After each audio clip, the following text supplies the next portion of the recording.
ஐயாரட்டு நெல்ல போல அவசரமா சமஞ்ச ஐத்த மக பஞ்சத்துக்கு ஆதாரமா மஞ்ச குட்டி போட்ட பூனை போல பால சுத்தி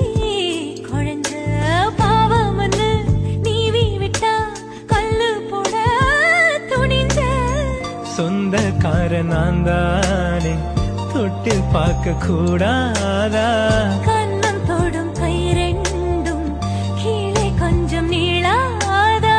இந்த நாட்டில் தீண்டாமைதான் இன்னும் உள்ளதா வயசுக்கு வந்த பூ ஆசைய பேசுமா வண்டுக்கும் பூவுக்கும் சண்டையா சட்டமா தாமர பூவுக்கும் தண்ணிக்கும் என்னைக்கும் சண்டையே வந்ததில்லை